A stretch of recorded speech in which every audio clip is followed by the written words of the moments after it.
मैं डॉक्टर वीरेंद्र सिंह चौधरी, सहायक आचार्य इतिहास। हम इससे पहले वाले वीडियो में हमने पुनर्जागरण के कारण के बारे में अध्ययन किया था। अब हम देखते हैं कि पुनर्जागरण इटली में ही क्यों प्रारंभ हुआ। पुनर्जागरण की जो सूर्योदय हुआ वो सबसे पहले इटली में हुआ। इटली में इसका पुनर्जागरण सबसे पहले क्यों प्रारंभ हुआ, इसके कारणों के बारे में आज हम अध्ययन करेंगे। इटली को पुनर्जागरण की जन्मस्थली माना जाता है एवं इसे पुनर्जागरण का प्रमुख द्वार भी कहा जाता है। पुनर्जागरण में इटली के जो प्रमुख कारण थे उनका क्रमबद्ध अध्ययन हम इस प्रकार करते हैं। इसके पहले कारण के रूप में हम लेते हैं इटली रोमन साम्राज्य का केंद्र था। इटली के रोमनों ने ग्रीको रोमन संस्कृति व सभ्यता का विकास किया था। 5वीं शताब्दी के पश्चात रोमन साम्राज्य का पतन हो चुका था एवं मध्य युग में ग्रीको रोमन संस्कृति को भुला दिया गया था। इसलिए ग्रीको रोमन संस्कृति का पुनरुत्थान इटली में ही संभव था। इटली राजनीतिक रूप से तो पराजित हुआ था एवं कला में विजयी सिद्ध हुआ। दूसरे कारण के रूप में हम लेते हैं इटली ईसाई धर्म का प्रमुख केंद्र था। इटली रोमन कैथोलिक ईसाई धर्म का प्रमुख केंद्र था, जहां धर्म के बंधन अधिकतम कठोर थे। इन बंधनों के विरुद्ध प्रतिक्रिया इटली में ही होनी स्वाभाविक थी। इसके अतिरिक्त कई उदारवादी पोप थे जिन्होंने पुनर्जागरण में सहयोग दिया। उदाहरण के लिए 15वीं शताब्दी में निकोलस फिफ्थ ने प्राचीन ग्रीक और रोमन पांडुलिपियों के संरक्षण का कार्य किया। 16वीं शताब्दी में पोप लियो X ने भी कला, संगीत व साहित्य का संरक्षण दिया था। इसके तीसरे कारण के रूप में हम लेते हैं इटली की भौगोलिक स्थिति। इटली की भौगोलिक स्थिति के परिणाम स्वरूप भूमध्य सागर समुद्री गतिविधियों का सर्वाधिक प्रभाव इटली पर पड़ा। इन गतिविधियों के परिणाम स्वरूप इटली में कई नगर, व्यापारिक केंद्र स्थापित हुए। भूमध्य सागर एक प्रकार से रोमन झील बन गया था, जहां पर विभिन्न देशों के व्यापारी आकर के इटली के साथ व्यापार करते थे। चौथे कारण के रूप में हम देखते हैं व्यापार के क्षेत्र में विकास या आर्थिक विकास। व्यापारिक विकास के परिणाम स्वरूप इटली में अधिक विकास हुआ। इस नई समृद्धि का पहला जाम इटली के व्यापारियों ने पिया था और समृद्धि के कारण उनमें नई चेतना का विकास हुआ। ये विभिन्न कारण थे जिनकी वजह से इटली में पुनर्जागरण का उदय हुआ। अब हम देखते हैं पुनर्जागरण का साहित्य पर प्रभाव। अब अगला बिंदु है हमारा पुनर्जागरण का साहित्य पर क्या प्रभाव पड़ा। मध्य युग में साहित्य जो है वो लैटिन और ग्रीक भाषाओं में ही लिखा जाता था एवं अन्य भाषाओं का प्रयोग असभ्य समझा जाता था। परंतु पुनर्जागरण काल में साहित्य देशज भाषाओं जैसे इटालियन, फ्रेंच, स्पेनिश, जर्मन एवं अंग्रेजी आदि में लिखा जाने लगा। फलतः राष्ट्रीय साहित्य का विकास हुआ, यानी हर देश में अपनी अपनी भाषा में साहित्य लिखा जाने लगा। मध्य युग के साहित्य का विषय धर्म हुआ करता था। वह साहित्य का उद्देश्य धर्म प्रचार था, जबकि पुनर्जागरण कालीन साहित्य का विषय जनसाधारण से संबंधित होता था, जनसाधारण के जीवन से संबंधित होता था, जनसाधारण की आवश्यकताओं से संबंधित होता था। 16वीं शताब्दी में विभिन्न भाषाओं के शब्दकोश लिखे गए, जैसे इटालियन, जर्मन, फ्रेंच, स्पेनिश एवं अंग्रेजी आदि। एक जर्मन मानववादी डेनरोड वॉन जैसनर ने लैटिन में 100 से अधिक बोलचाल की भाषाओं का तुलनात्मक अध्ययन किया। यह तुलनात्मक भाषा ज्ञान के अध्ययन की ओर प्रथम कदम था। अब साहित्य के क्षेत्र में हम विभिन्न देशज भाषाओं, यूरोप की देशज भाषाओं पर साहित्य के विकास का अध्ययन करते हैं, जिसमें हम सबसे पहले देखते हैं इटालियन साहित्य और साहित्यकार। इटालियन साहित्य और साहित्यकार में हम सबसे पहले वहाँ के प्रसिद्ध साहित्यकार दांते का नाम आता है। सबसे पहले हम देखते हैं दांते कौन थे। दांते 13वीं शताब्दी का इटालियन विद्वान था। यह फ्लोरेंस का निवासी था। इसकी तुलना होमर से की जाती है। इसकी प्रमुख कृतियाँ निम्न प्रकार हैं, जिनमें पहली कृति है दी डिवाइन कॉमेडी। इसे इटालियन में डिवीना कॉमेडिया कहते हैं। यह दांते के द्वारा लिखा महाकाव्य है, जिसमें मृत्यु के उपरांत आत्मा की स्वर्ग नरक की यात्रा का एक काल्पनिक वर्णन किया गया है। इसके अतिरिक्त इस पुस्तक में मानवता, प्रेम, देशभक्ति एवं एकीकृत इटली की इच्छा भी उजागर होती है। दूसरी कृति इनकी है द मोनार्क दे मोनार्किया। इस पुस्तक में दांते ने गैर धार्मिक विषयों में राजनीतिक सर्वोच्चता स्थापित करने का विचार दिया। दांते को इटालियन कविता का जनक कहा जाता है। दूसरे इटालियन साहित्यकार हैं फ्रांसिस्को पेट्रार्क। फ्रांसिस्को पेट्रार्क को केवल पेट्रार्क भी कहते हैं। यह 14वीं शताब्दी का इटालियन साहित्यकार था। यह भी फ्लोरेंस का निवासी था। इसके पिता दांते के घनिष्ठ मित्र थे। इसने मानववादी विचारधारा का समर्थन किया, इसलिए इसे मानववाद का जनक भी कहा जाता है। उसे पेरिस विश्वविद्यालय में सेना के लिए आमंत्रित किया गया, जिसे उसने अस्वीकार कर दिया। पेट्रार्क ने ग्रीक रोमन पांडुलिपियों को संग्रहित कर पुस्तकालय परंपरा प्रारंभ की। पेट्रार्क ने 14 पंक्तियों की विशेष कविताएं लिखी, जिन्हें सोनेट्स कहा जाता था।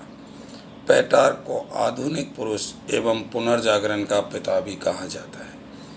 पेट्रार्क ने अपने लेखन में अफ्रीका नामक एक लंबा गीत लिखा, जिसमें सीपियों के अद्भुत जीवन का उल्लेख किया गया है एवं प्राकृतिक सौंदर्य को दर्शाया है। पेट्रार्क ने सोनेट्स टू लौरा नामक कविता लिखी। उसने अपनी एक कृति फैमिलियर लेटर्स लिखी, जिसमें उसने प्राचीन विद्वानों को संबोधित कर पत्र लिखे हैं। उदाहरण के लिए होमर, सिसरो एवं लीवी आदि के लिए उन्होंने पत्र लिखे।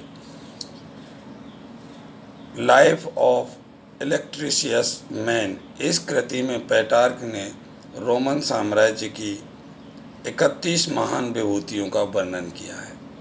पेट्रार्क को जिस दिन सिसरो के मूल मंतव्यों की प्रतियां मिली, उस दिन को उसने अपने जीवन का सर्वाधिक खुशी देने वाला दिन कहा है।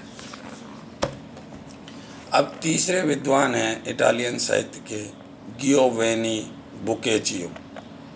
बोकेचियो 14वीं शताब्दी का इटालियन विद्वान था।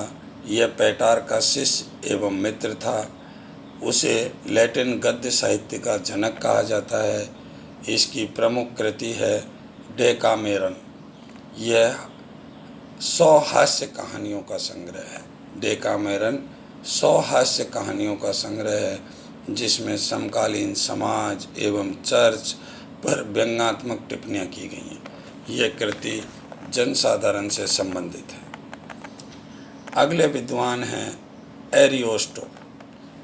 एरियोस्टो 15वीं शताब्दी का इटालियन विद्वान था। इसने एक महाकाव्य ऑरलैंडो फ्यूरियोसी लिखा, जिसमें वीरता, प्रेम, रोमांस आदि का विशद वर्णन किया है।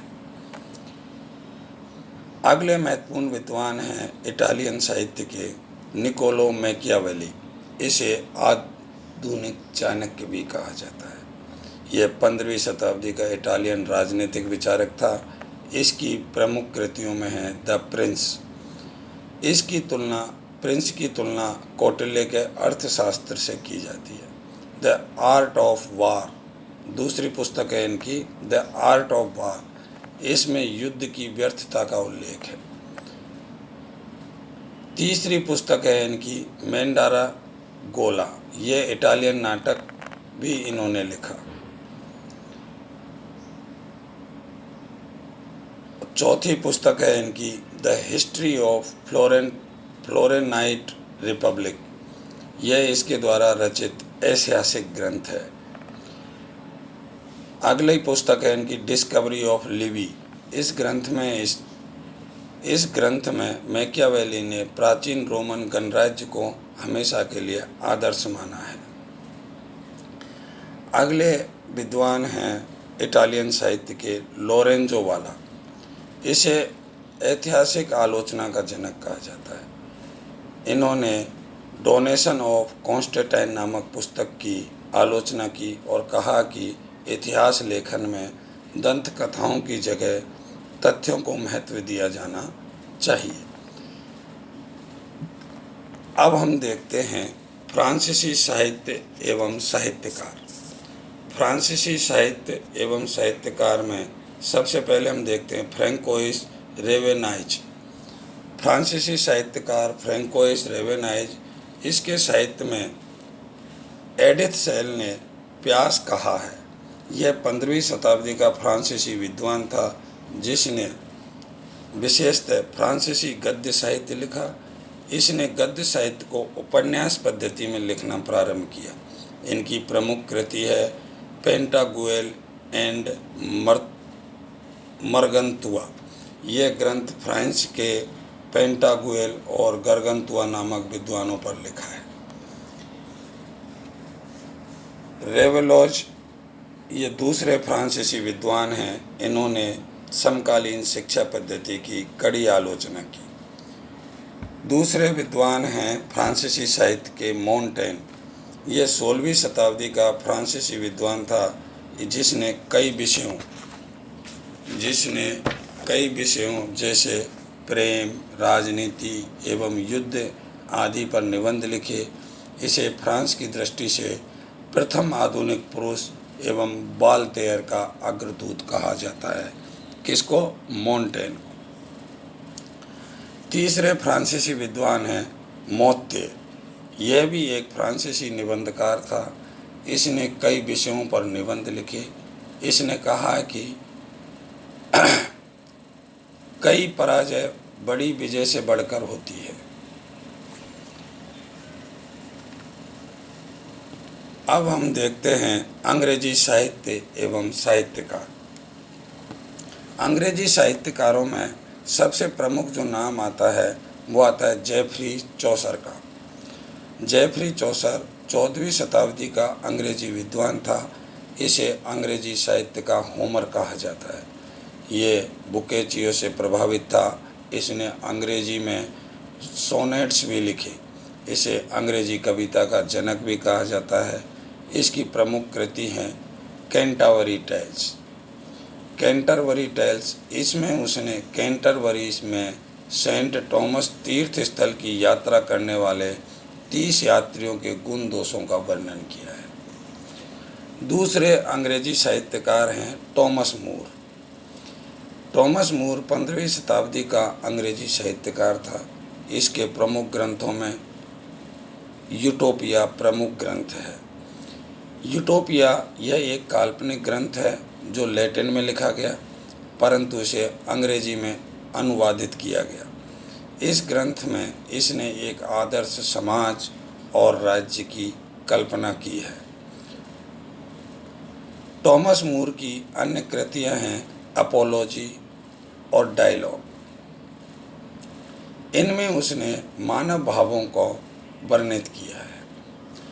तीसरे प्रमुख अंग्रेजी साहित्यकार हैं एडमंड स्पेंसर। एडमंड स्पेंसर 16वीं शताब्दी का अंग्रेजी विद्वान था।